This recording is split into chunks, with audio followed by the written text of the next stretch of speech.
وسلم وعلى آله وأصحابه أجمعين. أما بعد، أعوذ بالله من الشيطان الرجيم. بسم الله الرحمن الرحيم. لو أراد الله أن يتخذ ولدا لاصطفى مما يخلق ما يشاء سبحانه والله الواحد القهار. صدق الله العظيم. اللهم صل على سيدنا محمد وعلى آل سيدنا محمد وبارك وسلم. اللهم صل على سيدنا محمد وعلى آل سيدنا محمد وبارك وسلم.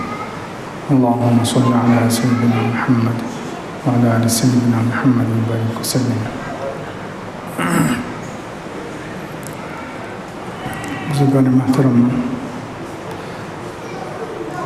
اللہ رب العزت کے ناموں کا تذکرہ چل رہا ہے، اسماء الحسنی، اللہ تعالیٰ کے مبارک نام۔ پچھلے ہفتے الغفار کے بارے میں بتایا گیا تھا۔ ایک اور نام ہے اللہ رب العزت کا القہار۔ القہار یہ قہارہ سے بنا ہے، جس کے معنی ہے غلبے کے،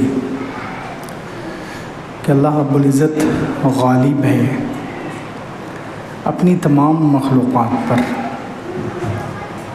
ذات کے اعتبار سے بھی اللہ رب العزت سب پر غالب ہے، اور اپنے حکم اور فیصلوں کے اعتبار سے بھی اللہ رب العزت غالب ہے۔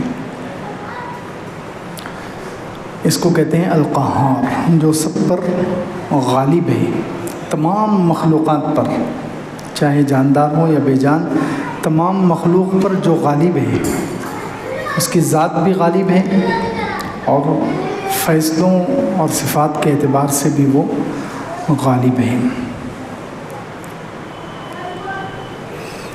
قرآن پاک میں استعمال ہوا ہے وَهُوَ الْقَاهِرُ فَوْقَ عِبَادِهِ وَهُوَ الْحَكِيمُ الْخَبِيرُ۔ یہ القہار سے قاہر، یہ دو جگہ استعمال ہوا ہے۔ وَهُوَ الْقَاهِرُ فَوْقَ عِبَادِهِ، کہ وہ اپنے بندوں پر غالب ہے۔ اللہ رب العزت اپنے بندوں پر غالب ہے، حکمت والا اور خبر والا ہے، خبر رکھنے والا ہے۔ اور ایک جگہ ہے 7ویں پارے میں وَهُوَ الْقَاهِرُ فَوْقَ عِبَادِهِ وَيُرْسِلُ عَلَيْكُمْ حَفَظًا۔ اللہ تعالیٰ اپنے بندوں پر غالب ہے اور وہ تم پر اپنے حفاظت کرنے والے فرشتوں کو بھیجتا ہے۔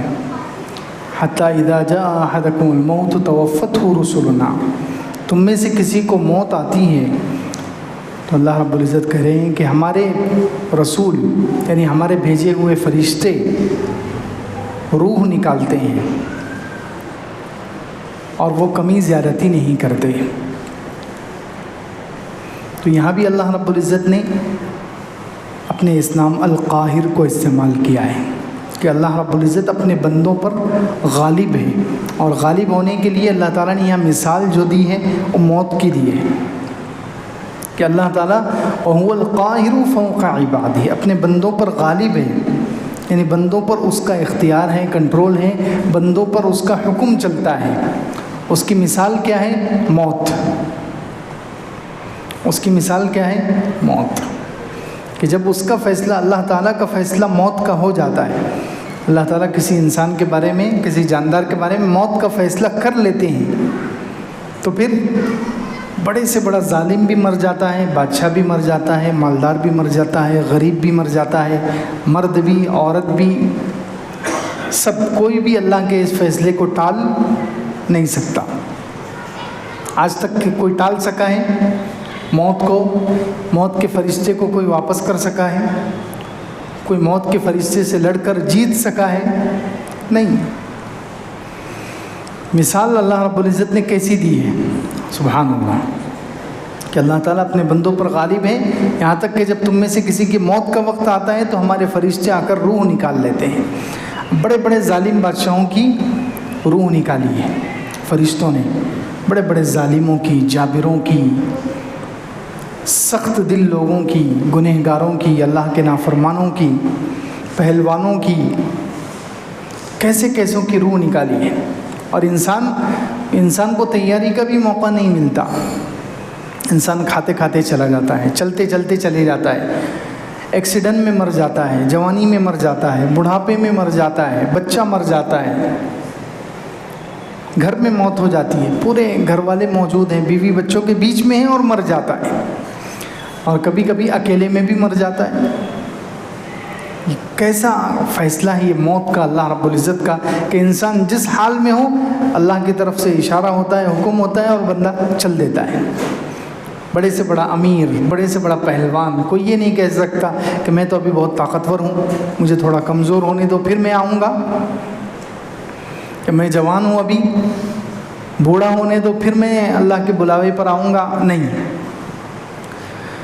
موت کا فیصلہ اللہ رب العزت کا قاہر ہے، اللہ تعالیٰ اپنے بندوں پر غالب ہے، اللہ کا فیصلہ اپنے بندوں پر چلتا ہے۔ اس کی مثال موت ہے کہ جتنے بڑے بڑے نافرمان گزرے ہیں، خدائی کے دعوے دار گزرے ہیں، موت کے سامنے وہ بھی بے بس۔ فرعون کیسے چلا رہا تھا موت کے وقت، کیسے معافیاں مانگ رہا تھا، کیسے عاجزی دکھا رہا تھا۔ جب اس کو سامنے موت نظر آئی، ڈوبنے لگا تو وہ چلا رہا ہے، رو رہا ہے، عاجزی کر رہا ہے، حالانکہ وہ کتنا جابر، کتنا ظالم انسان تھا۔ تو یہ ہے اللہ رب العزت قاہر، قہار، سب پر غالب ہے، اللہ کی ذات بھی غالب ہے، اللہ کی بات بھی غالب ہے، اللہ کا حکم اور فیصلہ غالب ہے۔ تو قاہر 2 مرتبہ قرآن میں آیا ہے، 2 جگہ استعمال ہوا ہے۔ اسی طرح القہار جو نام ہے یہ اللہ تعالیٰ کا 6 جگہ استعمال ہوا ہے۔ قرآن میں 6 جگہ لفظ القہار اللہ تعالیٰ کا یہ مبارک نام آیا ہے، اور 6 کے 6 جگہ الواحد کے ساتھ آیا ہے۔ پہلے 12ویں پارے میں ہے، حضرت یوسف علیہ السلام جیل میں تھے، اس وقت اپنے ساتھیوں سے کہا یا صاحبی السجن ارباب متفرقون خیر ام اللہ الواحد القہار، کہ میرے جیل کے ساتھیوں، کیا کئی معبود، کئی رب الگ الگ جو تم نے بنا رکھے ہیں وہ بہتر ہے، یا ایک اکیلا اللہ جو سب پر غالب ہے؟ کس وقت حضرت یوسف علیہ السلام ایک تو کافروں کی حکومت میں ہیں، وہاں کافروں کی حکومت تھی، ان کی حکومت میں ہیں، اور انہوں نے جیل میں ڈالا ہوا ہے، لیکن وہاں بھی وہ توحید بیان کر رہے ہیں، ایک اللہ کی طرف بلا رہے ہیں، اور کتنے خالص انداز سے کہہ رہے ہیں کہ تمہارے جو الگ الگ معبود ہیں، تم نے جو رب بنا رکھے ہیں وہ بہتر ہے، یا ایک اکیلا اللہ جو قہار ہے، سب پر غالب ہے۔ اسی طرح دوسری جگہ آیا ہے یہ القہار نام سورہ رعد میں، جہاں اللہ تعالیٰ نے مشرکین کے بارے میں ذکر کیا کہ یہ اللہ کے علاوہ کسی اور کو خالق بناتے ہیں، اللہ کے علاوہ کسی اور کی پوجا کرتے ہیں، عبادت کرتے ہیں، کسی اور کو خدا سمجھتے ہیں۔ اللہ تعالیٰ نے ان سے کہا قل، آپ کہہ دیجئے اللہ خالق کل شیء وہو الواحد القہار، اللہ ہر چیز کا پیدا کرنے والا ہے، تمہارے معبودوں نے کچھ نہیں پیدا کیا، تم جن کو خدا سمجھتے ہو، جن مورتیوں کو، جن بتوں کو، انہوں نے کچھ بھی نہیں بنایا، اللہ نے سب کچھ بنایا ہے۔ قل اللہ خالق کل شیء، اللہ ہر چیز کا پیدا کرنے والا ہے، اور وہ اکیلا ہے، اور قہار سب پر غالب ہے، وہ اکیلا ہے، واحد اور القہار سب پر غالب ہے۔ تیسری جگہ ہے سورہ ابراہیم میں، اسی 13ویں پارے میں، یوم تبدل الارض غیر الارض والسماوات وبرزوا للہ الواحد القہار، قیامت کا تذکرہ اللہ تعالیٰ کرتے ہیں۔ قیامت کا تذکرہ کرتے ہوئے ارشاد ہے کہ جس دن زمین دوسری زمین سے بدل جائے گی، یعنی یہاں جو آج جو زمین ہے، قیامت کے دن ایسی زمین نہیں رہے گی، بلکہ وہ دوسری زمین ہوگی، بالکل سپاٹ، اس میں اونچ نیچ نہیں ہوگی، پہاڑ نہیں ہوں گے، جھاڑ نہیں ہوں گے، عمارتیں نہیں ہوں گی، بالکل سپاٹ زمین کو دوسری زمین سے بدل دیا جائے گا، اور آسمانوں کو، وبرزوا للہ الواحد القہار، سارے انسان آ جائیں گے اس اللہ کے سامنے جو اکیلا ہے اور قہار سب پر غالب ہے۔ یہ تیسری مرتبہ 13ویں پارے میں اللہ تعالیٰ نے القہار استعمال کیا ہے۔ اسی طرح چوتھی جگہ ہے سورہ صاد میں 23ویں پارے میں، قل انما انا منذر وما من الہ الا اللہ الواحد القہار، آپ کہہ دیجئے کہ میں تو ڈرانے والا ہوں، آپ کہہ دیجئے کہ میں ڈرانے والا ہوں، اور کوئی معبود نہیں ہے سوائے اس اللہ کے جو اکیلا ہے اور سب پر غالب ہے۔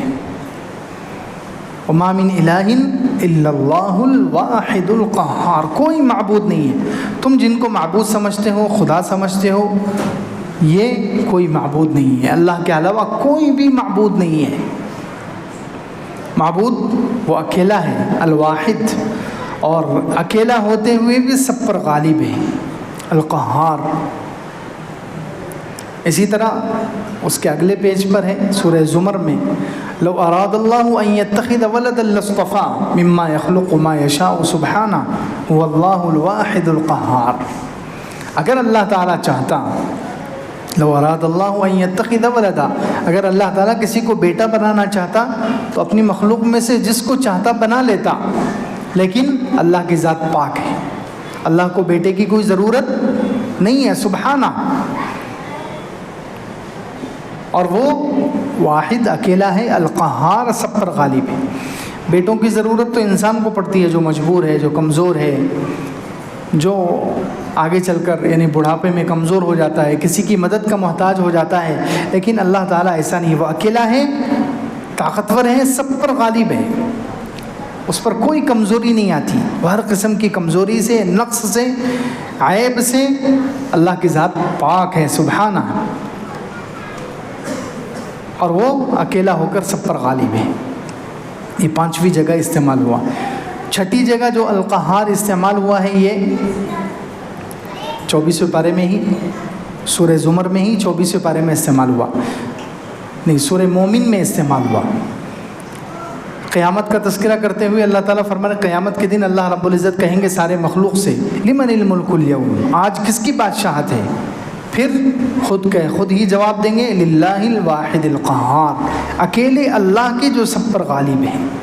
اور قیامت کے دن اللہ تعالیٰ اپنے اس غلبے کو ظاہر کر دیں گے لوگوں کے سامنے، سب مر جائیں گے، سب پر موت طاری ہوگی، پھر اللہ تعالیٰ سب کو زندہ کریں گے۔ تو یہ بتا رہا ہے کہ اللہ اکیلا ہے اور سب پر غالب ہے، سب پر اس کا حکم چلتا ہے۔ تو القہار کا معنی ہے کہ جو سب پر غالب ہو، اپنی ذات کے اعتبار سے بھی سب پر غالب ہے، اور اپنے فیصلوں کے اعتبار، فیصلہ اسی کا چلتا ہے، فیصلہ اسی کا چلتا ہے، القہار ہے وہ۔ حضرت عمر رضی اللہ عنہ نے بھی یہ نام استعمال کیا۔ علامہ ابن کثیر رحمۃ اللہ علیہ نے تفسیر ابن کثیر میں اور البدایہ والنہایہ میں واقعہ نقل کیا ہے کہ حضرت عمرو بن عاص رضی اللہ عنہ نے جب مصر فتح کیا تو مصر میں ایک رسم تھی، بونا، ان کا ایک مہینہ آتا تھا، مصر میں مہینے تھے تو ایک مہینہ آتا تھا بونا، اس مہینے میں وہ لوگ 12 رات گزرنے کے بعد اپنی ایک جوان لڑکی کو، خوبصورت ایک لوتی لڑکی اگر کسی کی ہو تو وہ اس کو بناتے تھے، سنوارتے تھے، اس کو خوب زیورات پہناتے تھے اور وہ دریائے نیل کے حوالے کر دیتے تھے، تو دریائے نیل کا پانی خوب چلتا تھا۔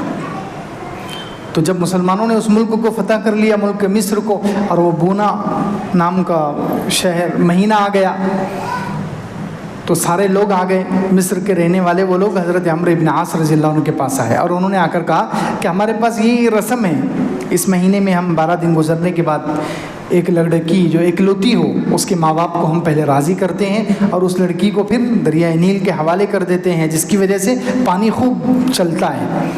اگر ہم اس رسم کو ادا نہ کریں تو دریائے نیل سوکھ جاتا ہے، پھر اس میں پانی نہیں آتا۔ حضرت عمرو بن عاص رضی اللہ عنہ نے کہا کہ اسلام تو سارے رسم و رواج کو مٹاتا ہے، پرانی جو رسم ہے اسلام اس کو مٹانے کے لیے آیا ہے، میں یہ نہیں کرنے دوں گا۔ تو وہ لوگ چلے گئے۔ اب وہ مہینہ گزرا، اس کے بعد 2-3 مہینے گزر گئے تو واقعتاً پانی کم ہو گیا، دریائے نیل سوکھنے لگا، تو لوگ پریشان ہو کر مصر چھوڑنے لگے، کیونکہ ان کا روزی روٹی کا سارا دار و مدار پانی پر تھا، پانی آتا تھا دریائے نیل کا، اسی سے وہ کھیتی باڑی کرتے تھے اور ان کو فائدہ ہوتا تھا۔ تو وہ لوگ، بہت سارے لوگ مصر چھوڑنے لگے، مصر کے چھوڑنے کا ارادہ کر لیا۔ حضرت عمرو بن عاص نے دیکھا کہ ایسا تو معاملہ بگڑ جائے گا، تو انہوں نے حضرت عمر رضی اللہ عنہ جو امیر المومنین تھے ان کو خط لکھا کہ یہاں ایسا ایسا واقعہ پیش آیا ہے، ہمیں کیا کرنا چاہیے، آپ امیر المومنین ہیں، آپ فیصلہ سنائیے۔ تو حضرت عمر رضی اللہ عنہ نے کہا ٹھیک ہے، ایک خط لکھا، ایک عمرو بن عاص رضی اللہ عنہ کو ایک خط لکھا اور ایک خط دریائے نیل کے نام لکھا کہ یہ خط ہے من امیر المؤمنین من عبد اللہ امیر المؤمنین عمر بن الخطاب الی نیل مصر، مصر کے دریا کے نام یہ خط ہے اللہ کے بندے عمر بن خطاب کی طرف سے جو مسلمانوں کا امیر ہے۔ اور دریائے نیل کو مخاطب کرتے ہوئے لکھا فَإِنَّكَ إِن كُنْتَ تَجْرِي مِن قِبَلِكَ فَلَا تَجْرِي، اگر تو اپنی طرف سے چلتا ہے، اپنے آپ سے چلتا ہے تو پھر مت چل، تیرے چلنے کی ہمیں کوئی ضرورت نہیں۔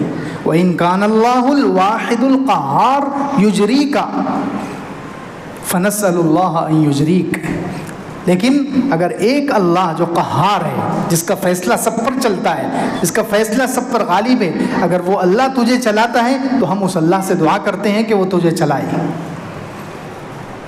اور کہا کہ یہ خط دریا میں ڈال دینا۔ کہتے ہیں کہ خط پہنچا، حضرت عمرو بن عاص رضی اللہ عنہ نے دریا میں ڈالا، ڈالتے ہی 16 ہاتھ پانی اوپر آ گیا۔ اللہ اکبر۔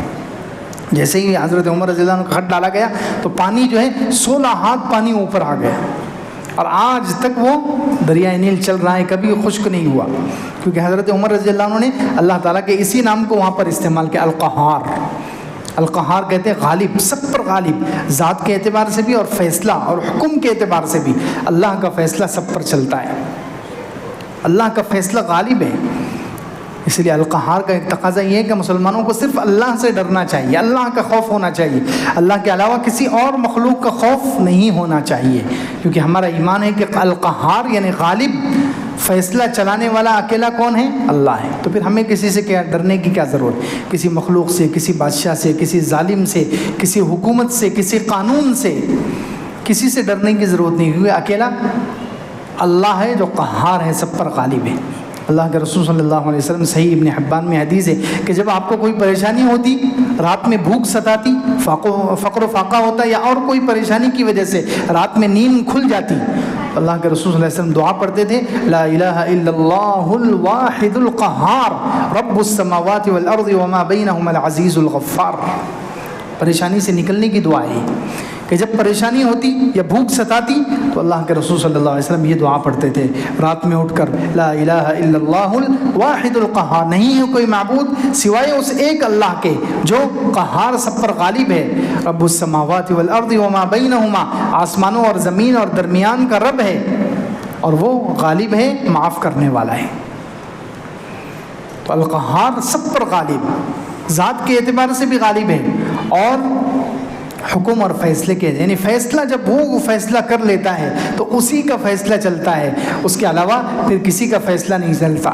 بہت سارے لوگ چلانا، انسانوں کی تدبیریں بعض مرتبہ انسان پورا پلان بنا لیتا ہے، انسان پورا پلان بنا لیتا ہے، تیار ہوتا ہے کہ یہ کام مجھے کرنا ہے، یہ فیصلہ چلانا ہے، لیکن وہ فیصلہ اللہ تعالیٰ کا کچھ اور ہوتا ہے تو انسان کا فیصلہ بیکار ہو جاتا ہے، انسان کی تدبیریں الٹ جاتی ہیں، انسان کی تدبیریں اور پلاننگ دھری رہ جاتی ہے، اور اللہ تعالیٰ کا فیصلہ چل جاتا ہے۔ اندلس اسپین میں ایک بادشاہ تھا، بہت پیارا واقعہ ہے۔ اندلس اسپین میں ایک بادشاہ تھا، منصور، مسلمان بادشاہ، منصور نام تھا اس کا۔ اس نے ایک مرتبہ ایک آدمی کو پکڑا، اس کو جیل میں ڈال دیا، ایک نوجوان کو پکڑا، اس نے جیل میں ڈال دیا۔ اب اس کی والدہ آئی، اس نوجوان جس کو پکڑا تھا، اس نے جیل میں ڈالا تھا، اس کی ماں آئی، اس کی ماں نے آ کر اس سے سفارش کی کہ میرے بیٹوں کو چھوڑ دو۔ تو یہ بادشاہ کو غصہ چڑھ گیا، منصور بادشاہ کو غصہ آ گیا، آگ بگولا ہو گیا غصے کی وجہ سے، اور اس نے کہا کہ کاغذ قلم لاؤ۔ کاغذ قلم اس کے ہاتھ میں آیا۔ اب وہ اپنے وزیر کو خط دے رہا ہے لکھ کر، کیا لکھ رہا ہے وہ لکھنا چاہتا ہے، اس کا ارادہ ہے غصے کی وجہ سے کہ یہ اس کی ماں جو ہے اس کو چھڑانے کے لیے آئی ہے، تو غصے میں وہ فیصلہ لکھنا چاہ رہا ہے کہ اس بچے کو، لڑکے کو پھانسی دے دی جائے، لکھنا یہ چاہتا ہے، لیکن اس کے قلم سے لکھا کیا گیا کہ اسے چھوڑ دیا جائے، رہا کر دیا جائے۔ اس نے